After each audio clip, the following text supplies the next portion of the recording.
Olá, sejam bem-vindos a mais um programa Santa Maria Argumentos. E como é de costume, o meu querido telespectador fiel, que como essa semana, Félix, eu estava lá votando, passou um senhor, coisa mais querida, um senhor moreno, de Bengala, passou, voltou. Eu disse, o senhor não é o rapaz da televisão? Eu disse, eu gosto muito do seu programa. Então isso aí é uma satisfação, né? Uma pessoa me falou ali, e graças a Deus em vários lugares, então isso é muito bom. Então, voltando, o nosso programa é gravado todas as terças-feiras, aqui no quinto andar da CACISM, TV Santa Maria, canal 19. E eu sempre, é costume aqui do programa Argumentos, receber pessoas que fazem a diferença em Santa Maria e na região. E hoje não poderia ser diferente, aqui nós estamos na segunda semana de outubro, um grande amigo, meu conhecido de anos, mas ele não está aqui por ser meu conhecido, porque ele é um especialista em mobilidade urbana, Carlos Félix. Seja bem-vindo, meu caro amigo. É um prazer te receber. Eu o conheço há tempo e vejo e já te assisti em outras entrevistas. Tu chega a assombrar, no bom sentido, pelo teu conhecimento. Então isso é muito bom. E eu acho que nós vivemos, sabe muito mais que eu, num momento tão de instabilidade, assim, de loucura no trânsito. Eu acho que cada vez mais nós temos que ouvir especialistas que nem tu, porque as pessoas cometem tudo. Lembra que nós nos encontramos no mercado? Tu me disse um dado ali, perto da barraca das frutas ali, tu me disse uma coisa que eu fiquei pensando. No momento que tu vai ler um WhatsApp, corre 4 segundos, tu transcorre 2 quadras. É perigosíssimo isso. Então, com vocês, hoje, com o meu querido telespectador, vamos receber uma aula de trânsito, uma aula de vida, que além de ser especialista, ele é um excelente bate-papo. Então, mais uma vez, meu querido amigo, seja bem-vindo. Quer te apresentar para o nosso telespectador? Fico muito grato, agradecido pelas suas carinhosas palavras. Eu também verdadeiras. Quero ao mesmo tempo recordar da nossa longa amizade de muito tempo aí. Exatamente. Conhecidos desde o jornal. Do jornal, da TV, jornal, do rádio, da TV, do rádio. Eu acho que nós não estamos muito velhos, mas nós nos conhecemos há mais de 30 anos. É verdade. Eu acredito que sim. E obrigado pelas palavras também, gentis, a respeito da minha atividade profissional. Eu acho que é um compromisso que nós temos, Belinazzo. De orientar as pessoas. Eu acho que nós temos um compromisso. Eu sou professor da universidade, sou engenheiro civil, sou formado na nossa universidade e depois fiz curso de especialização na área de sistema de transportes na PUC do Rio. Depois voltei para... Tu foi secretário também, Fui né? secretário. Em que época foi que eu não recordo? 2005, 2006. Certo. 2005, 2006. Certo. Fui o segundo governo do prefeito Valdeci. Isso, tá. E já que você começou, vou falar sobre esse ponto. Até estava conversando, que agora eu peguei um táxi para chegar aqui, está chovendo e dificuldade de estacionamento. A gente tem que facilitar a vida. Claro.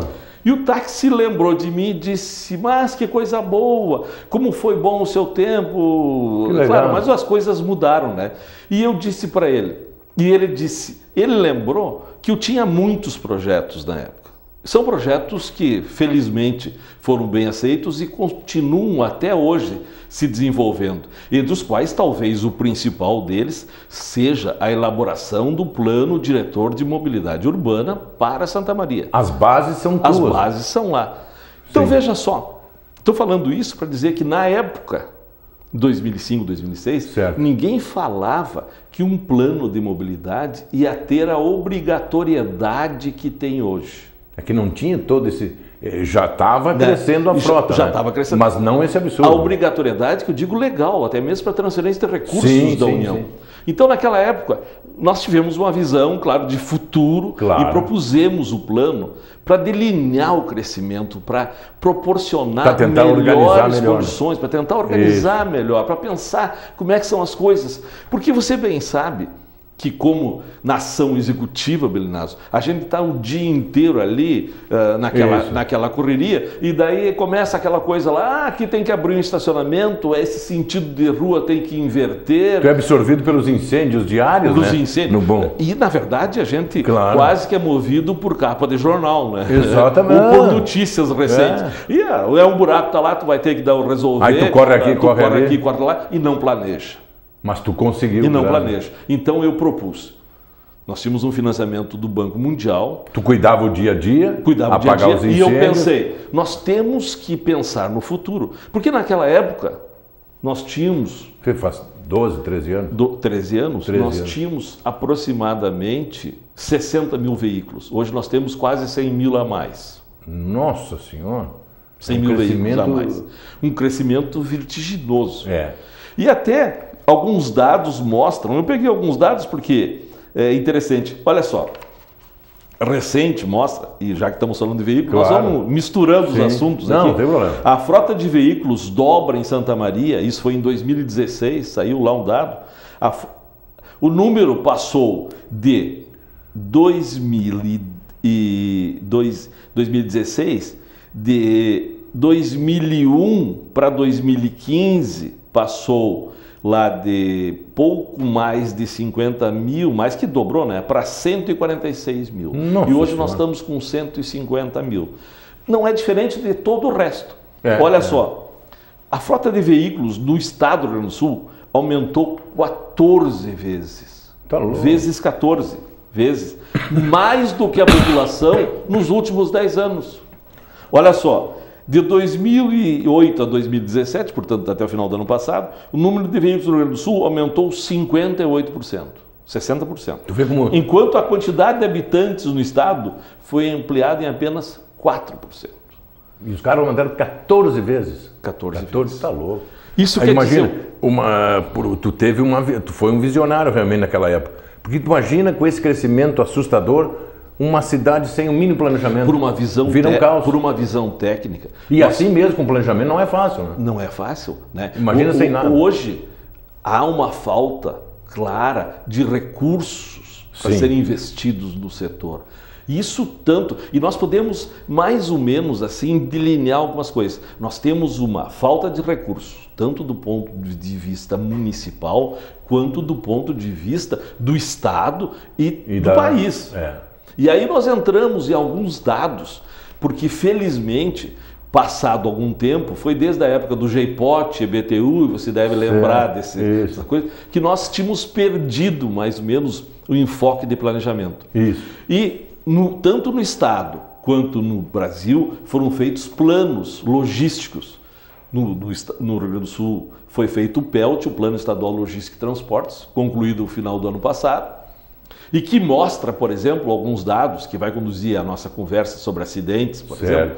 Diz assim, no estado do Rio Grande do Sul, o transporte de cargas, bens, 88% estão aonde?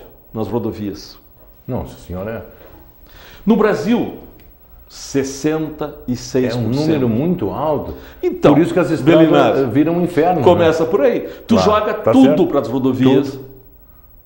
Ela se deteriora mais rápido. Ela se deteriora mais rápido. O risco de acidentes. O potencial de risco de acidentes. Félix, vezes muito mais. Aproveitar esse teu vasto conhecimento, uma curiosidade que o nosso telespectador é muito curioso. Ótimo. E assim ele deve ser, né? Porque daí nós podemos exercer. Um trem, ele tiraria quantos caminhões, assim, aproximadamente? Só para o nosso telespectador ter essa ideia.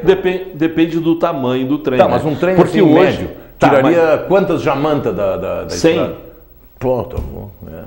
Vamos pensar de 80 a 100, dependendo do tamanho do trem. Mas eu estou pensando em tamanhos padrões de caminhões. Sim. Porque hoje nós temos nas estradas, e aí é uma questão, e você trabalhou no mercado automotivo, sabe?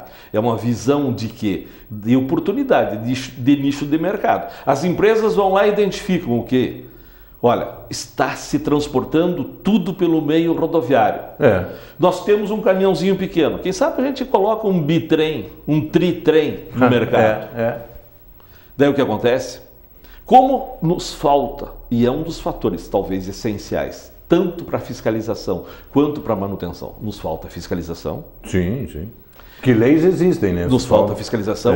E aqui eu chamo a atenção o seguinte, pelo brioso trabalho dos nossos agentes de trânsito, da nosso Comando Rodoviário da Brigada Militar, da Brigada Militar, da Polícia Rodoviária Federal, dos órgãos de fiscalização. Mas eles são insuficientes. Sim, pelo tamanho, pela limitado, capacidade. Claro. Precisaríamos muito mais. E associado a isso, sobre as questões também de planejamento, e aí nós estamos com um foco aí, nós temos problemas hoje de planejar infraestrutura de transportes e poder proporcionar mais meios de transporte de um problema chamado insegurança pública. Não é verdade? Claro, claro, total. Vou entrar num outro modo de transporte que chama atenção sobremaneira nos países mais desenvolvidos. Por que nós não colocamos mais ciclovias, ciclofaixas, o uso desse sistema? Até é uma tentativa em algumas cidades. É uma tentativa e uma evolução nisso.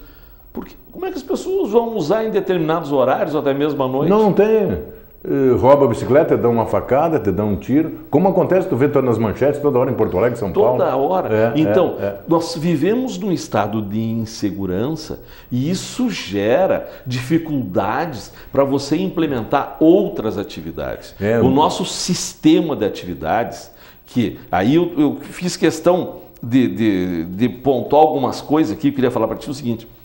O sistema de transportes, notadamente, é um dos fatores estratégicos de desenvolvimento de um país e de uma região. Sim, sim.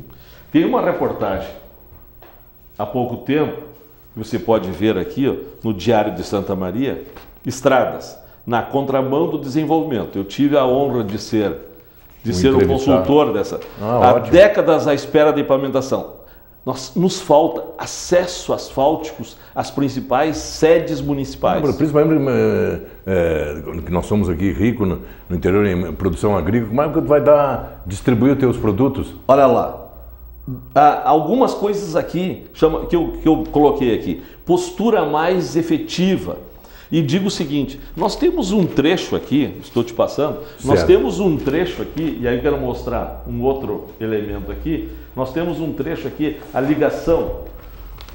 Muito bom. A ligação com a universidade, por exemplo, a 287 pela 509. Certo. Esse trecho é o 6º trecho mais carregado em volume diário de veículos, fora a região metropolitana.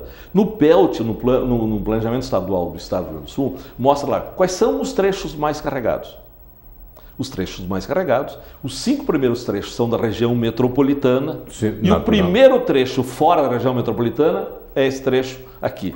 Por isso nós colocamos, espero que vocês tenham visto para chamar a atenção, nós colocamos este outdoor na rótula de acesso à universidade, que chama a atenção para que as pessoas tenham um cuidado maior dirigindo. Pode ser evitado muita coisa com cuidado. Pode ser evitado.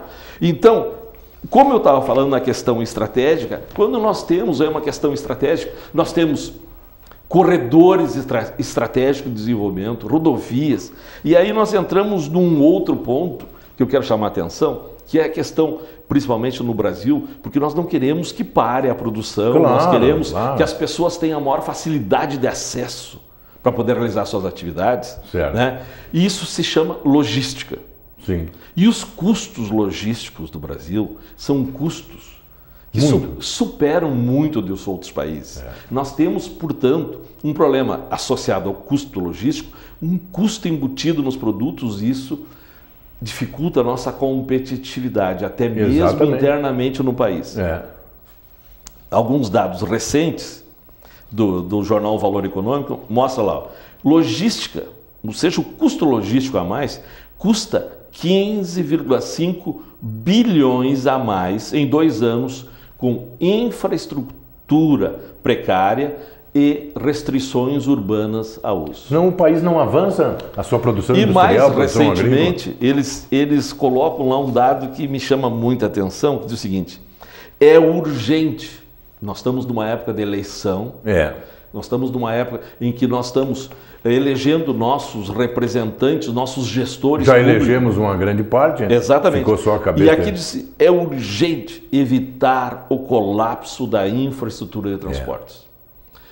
Para nós podermos continuar sobrevivendo nessa questão. E um dado aqui, eu fico impressionado com alguns dados históricos, né?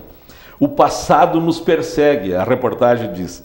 Em 1984, o estoque, ou seja, o valor da infraestrutura que nós tínhamos, que representava o valor financeiro dos ativos em relação ao PIB, era de 21,4%. 21,4%. Em 2016, a última avaliação, portanto há 2 anos atrás, esse estoque já havia encolhido para 12,1%. Quase metade. Quase metade. E isso leva a alguns outros fatores que nos chamam a atenção. Então alguma coisa tem que ser feita urgente. Tem que ser feito urgente.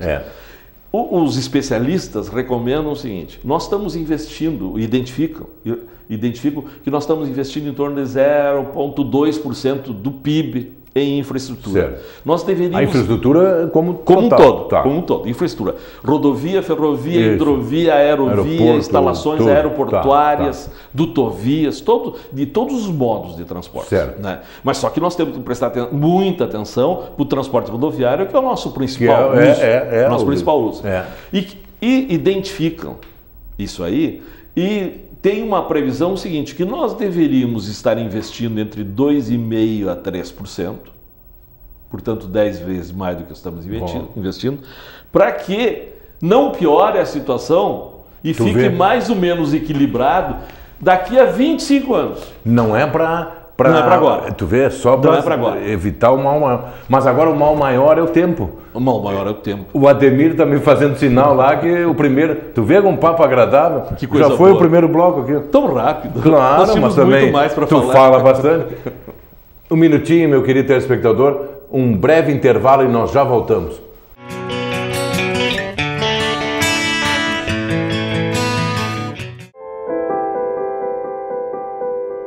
Na vida, você tem muitas escolhas. Qual caminho seguir? Qual escola estudar? Qual profissão atuar? Em quem confiar? É por isso que a Casa Maria agradece por ser uma de suas escolhas. Casa Maria, amparo assistencial a pessoas em tratamento oncológico. Uma conversa pode transformar uma vida. Por isso, compartilhe conosco aquilo que você não divide com mais ninguém. O CVV está com um número novo. Ligue 188. A ligação é gratuita de qualquer localidade do estado. Atendimento 24 horas. Disque 188 e converse com um de nossos voluntários. CVV, Centro de Valorização da Vida. A linha que faz você seguir em frente.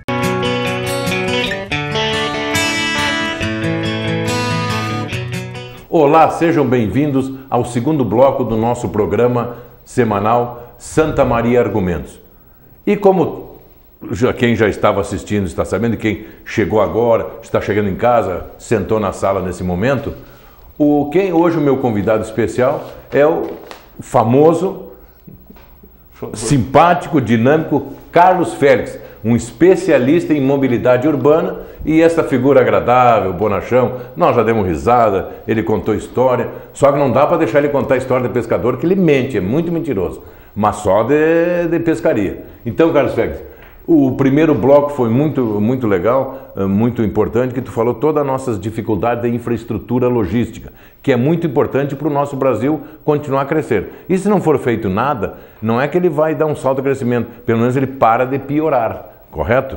Para de piorar. Exatamente. Eu terminei falando nos 25 anos, é para não piorar. Exatamente. Não piorar. É complicado. Mas agora o que nos traz de novo? Nós temos associado a essa questão de infraestrutura um outro fator determinante e que a nós, especialistas da área, estudiosos, curiosos da área, e como a gente participa de vários eventos e coisas, eu tive a honra também, agora há pouco tempo, em Porto Alegre, de participar e de fazer a palestra de abertura lá do 4º Seminário Internacional Cidades em Trânsito. Ótimo. Uma promoção do CREA, Conselho de Arquitetura e Urbanismo e vários órgãos de Porto Alegre lá. E neste seminário, no segundo dia, veio um outro grande amigo, William de Aquino. Quero depois o link para mandar para ele essa reportagem. Sim, o William de Aquino apareceu recentemente naquele programa da Rede Globo lá, Conexão em Movimento. Certo. Em Movimento. Toda terça-feira, é hoje à noite. É na Globo News. Na Globo News. Isso. Um programa excelente lá, ele foi um dos consultores do programa. E eu quero repetir o que ele falou para demonstrar a importância do assunto que nós vamos tratar. Ele começou a palestra dele, ele é uma pessoa muito agradável, com um grande conhecimento da área. E ele disse o seguinte: uns 300, 400 pessoas no teatro todos da área, né? Da Unicinos lá, muito grande. Ele disse, eu estou vindo de um seminário em Porto Alegre, ele participou lá, da ANTP, da Associação Nacional de Transportes Públicos, onde o pessoal tratava com secretários de transportes de todo o Brasil. E ele disse o seguinte, alguns dados nos assustam. E ele disse o seguinte, eu pedi para vocês, nós não vamos fazer isso, mas eu estou só descrevendo o fato. Sim. Eu vou pedir para vocês ficarem de pé e me ouvirem por 1 minuto. Em reverência ao que eu vou falar. Diz ele, 2018, e eu vou repetir, estamos fazendo 20 anos do Código de Trânsito Brasileiro. 20 anos. Um elemento importante do ponto de vista legal, e você sabe bem disso. Sim. Mas com dificuldades muitas de implementação, de fiscalização, e talvez a principal delas que é de educação para o trânsito, da questão comportamental. E ele disse, tristemente, como eu quero repetir aqui, nesses 20 anos morreram 500 mil pessoas. Nossa Senhora, 500 mil de pessoas. Muita gente. 3 vezes esse dado, 1,5 milhão de pessoas ficaram acidentadas, com sequelas permanentes, gravemente feridas. Gerando sofrimento para a família, despesa para o Estado. Custo violento. O custo estimado dessas brincadeiras aí, por ano, dá em torno de 58, 60 bilhões de reais. Senhora, é muita grana. Isso é aproximadamente 2/3, o custo geral, 2/3, ou por volta disso, falando em números redondos, claro, 2/3 do orçamento anual do Ministério da Saúde. Meu Deus do céu. 60% dos leitos, cirurgias de ortopedia e traumatologia são ocupados por acidentados no trânsito. Nós vivemos uma guerra. E essa guerra, nós vivemos em paz, graças ao bom Deus, vivemos em paz, só que nós vivemos a guerra. Por que nós vivemos nessa guerra? Esse é um grande problema. Nós temos que atacar esses problemas, Belinados. Eu não me canso de falar dessas coisas. Nós temos que atacar esses problemas. Por quê? E aí, outros dados são correlatos a isso, identificam. Em 10 anos de guerra no Vietnã, morreu 50 mil pessoas. Tu vê? Em 10 anos? Em 10 anos. E nós matamos 500 mil pessoas em 20 anos. Não, e dessas mortes, claro, tem, às vezes são, como o próprio nome dos acidentes, são inevitáveis. Mas quantos são por imprudência, por bebedeira? A grande maioria. E aí eu queria falar... grande maioria? Aí eu queria falar exatamente desses dados aqui. Aí entra a educação, né? O Ministério da Saúde identifica algumas coisas.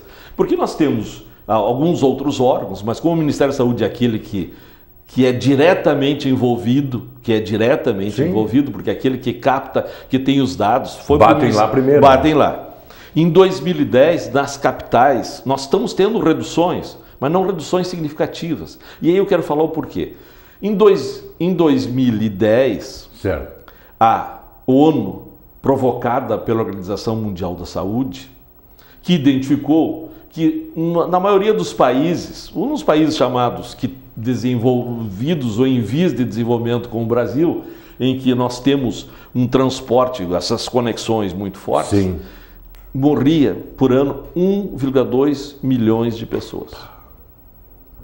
E se nada fosse feito, nós íamos chegar a 2 milhões ou mais de pessoas em 2020. Meu Deus. Então a ONU lançou para 156 países, ela lançou a Década Mundial de Ações para a Segurança de Trânsito. E está sendo implementada? Está sendo implementada. O Brasil perdeu um pouco de tempo nisso aí. Sim. Porque os primeiros 5 anos, de 2010 a 2015, era o tempo chamado tempo para planejamento. Sim. E os últimos 5 anos, um tempo para execução. Certo. O Brasil perdeu um tempo nisso, tanto que em 2015 para 2016 foi feita a segunda conferência mundial aqui, que é porque o Brasil hoje é o 4º país que mais mata em trânsito no mundo. Depois da Índia, China e Rússia. O Brasil. Tu vê lá perto para os Estados Unidos com aquela frota de veículos imensa. Está mais ou menos equiparado com os Estados Unidos. Nossa. Só que a frota dos Estados Unidos é muito maior, claro. Eu não sei exatamente quanto, a frota dos Estados Unidos está se aproximando dos 300 milhões de veículos. E aqui no Brasil? Nós estamos com 70 milhões. Pô, imagina. Quase 4 vezes. Quase 4 vezes. Tá louco. Bom, aí alguns dados são muito importantes. Eu falar. O Brasil identificou algumas coisas.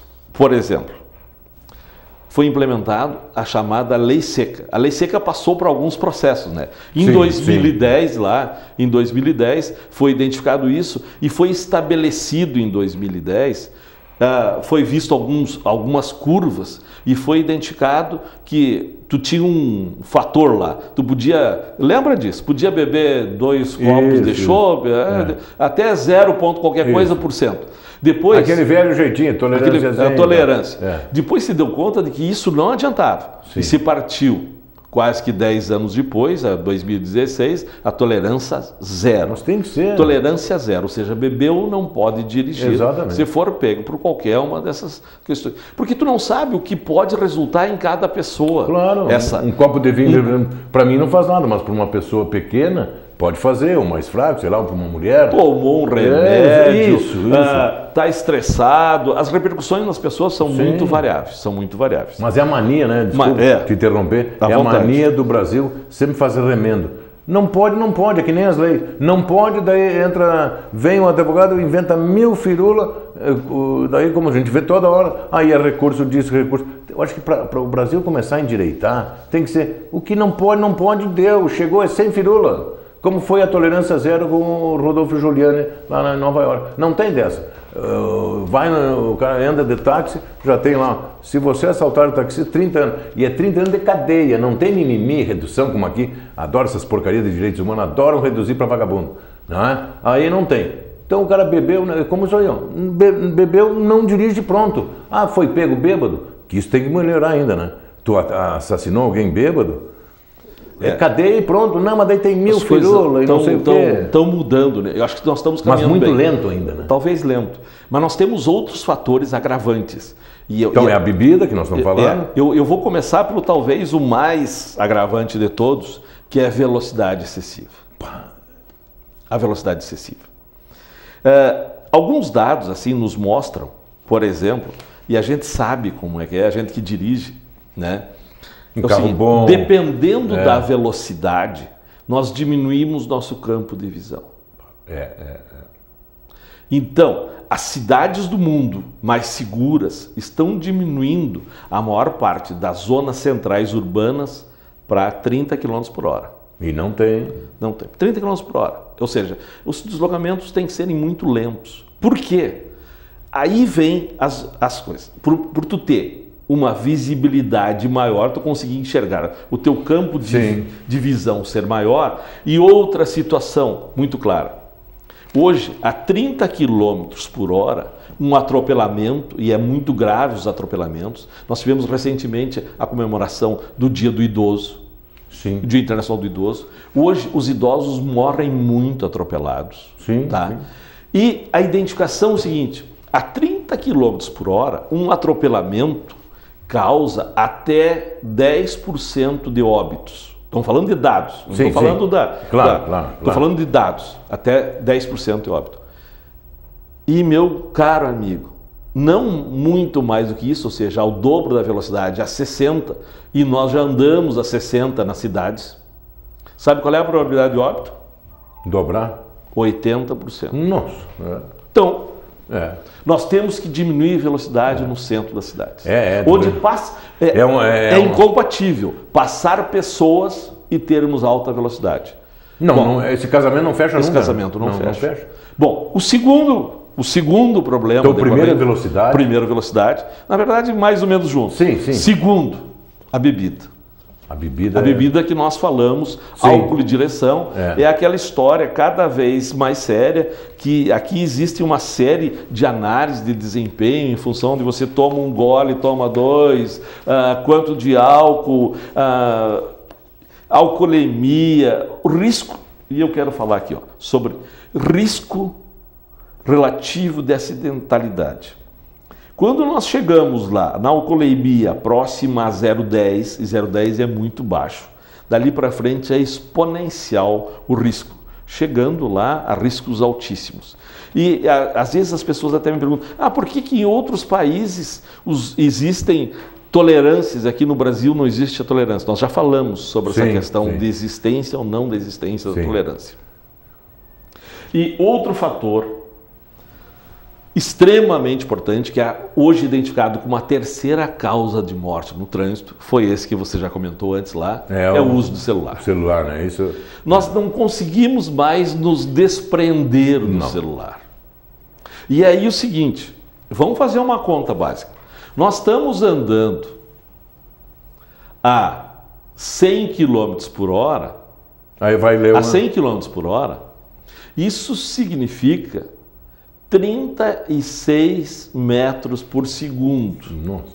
36 metros por segundo. Tá. Estamos andando a 50 km por hora, metade disso. Isso. É metade disso, é 18 metros por segundo. Não é muito difícil a gente estar andando a 50 km por hora na cidade. E tu vai prestar atenção numa mensagem celular, só o desvio, e tu pegar o celular, tu, digamos, atentaria entre 2 a 4,5 segundos. Andou quanto tempo? Andou 4. 2 quadras. Tá louco. Quanta coisa pode acontecer em 2 quadras? Nesse inteirinho. Então, isso é um fator preponderante. Nós temos, eu não quero deixar de fechar o nosso programa e dizer o seguinte, eu tenho uma felicidade muito grande, que como professor da universidade, nós temos um grupo de estudos em mobilidade, lá o nosso GEMOB. Que estão sempre trabalhando sobre isso. Nós estamos com vários alunos, nós fizemos vários trabalhos sempre na questão de segurança. Nós fizemos um trabalho com o quarto B-Log para a questão da acidentalidade de motos. Os alunos estão sempre fazendo levantamentos viários que identificam problemas de fluxo, de semáforos, e a gente tem contribuído muito. Determina um determinado lugar com mais problemas. Muito com a prefeitura, a gente identificou uns pontos. O Coronel Vargas, que já me entrevistou aqui e deveria ter me entrevistado de novo também, a gente contribuiu com vários dados com eles, e ele sempre fala disso aí. Então, nós temos procurado mostrar à sociedade a importância disso aí. Bom, e aí eu não quero fechar sem contar mais uma história boa para você. Como o plano de mobilidade, eu falei, na época, nós previmos o plano de mobilidade, e o plano de mobilidade foi elaborado e tornou como protagonista, ou seja, o elemento essencial para o qual nós devemos planejar a cidade, a nossa urbis, a nossa estrutura urbana. Para quem? Para o pedestre, para a pessoa, para as pessoas, tá? Isso significa o quê? O plano de mobilidade estabeleceu algumas zonas que ele chamou de ZPP, Zona de Preferência para o Pedestre, entre as quais a ZPP1 é aqui no centro, é aqui no centro. Ou seja, continuidade do calçadão, as primeiras 2 quadras e tudo mais. A prioridade para...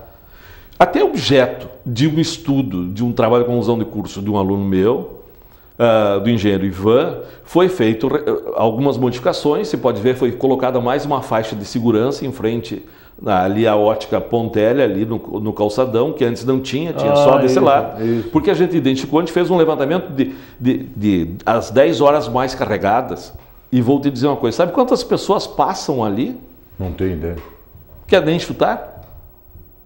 Por dia? Por dia. 25 mil pessoas? Acertou, na tampa. 25 mil pessoas. É gente, né? É gente.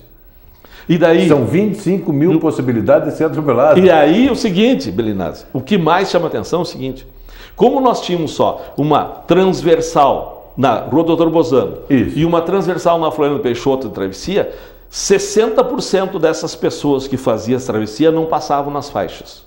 Significa o quê? Falta faixa para elas. Claro. Falta tempo para elas. Isso.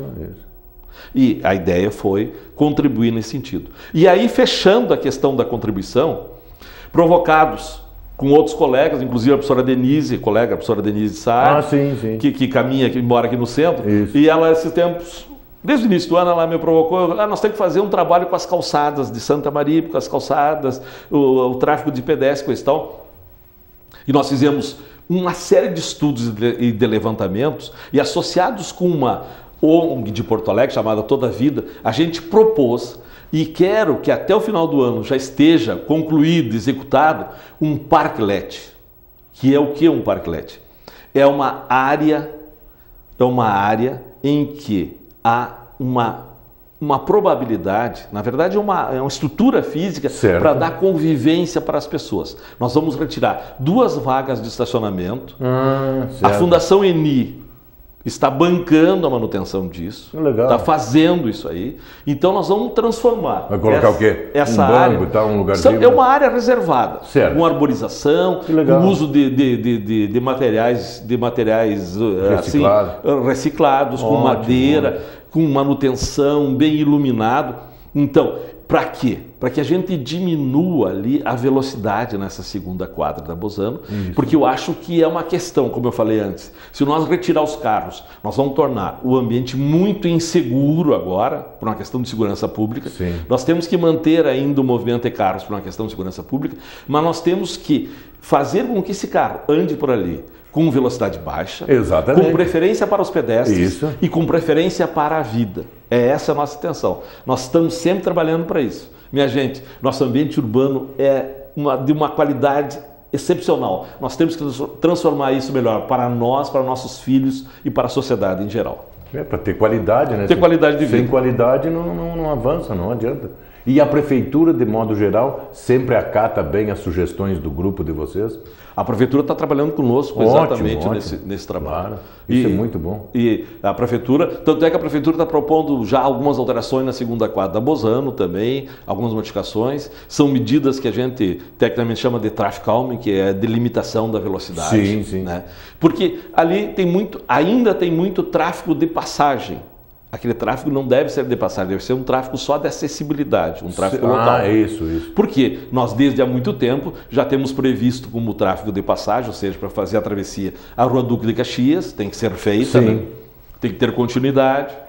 Quando eu fui secretário, foi proposta minha, já que você está falando dessas coisas, o corredor exclusivo de ônibus da Rua do Acampamento, nós fizemos ele em concreto para durar mais de 10 anos, já faz 13 anos e vai durar mais 10 anos, se Deus quiser. Concreto de boa qualidade dura muito bem feito, modificou a estrutura. Então, nós temos que priorizar pedestre, os transportes coletivos, né?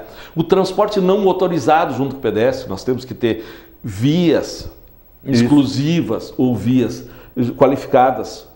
Que ninguém é contra o carro. Ninguém é contra o carro. Só que o uso do carro deve ser diminuído. Deve ser diminuído. Principalmente na zona urbana central. O tráfego de carros é necessário, mas deve ser limitado às suas condições. Tu já que falou em limitado é o nosso tempo. Adorei o bate-papo contigo. Tenho certeza que o nosso telespectador gostou e muito. E tu é um eterno convidado. Eu que agradeço. Quando tiver alguma realização, porque realmente tu nos dá uma aula com categoria e com profundo conhecimento. Então isso é muito bom para o entrevistador e para o nosso telespectador.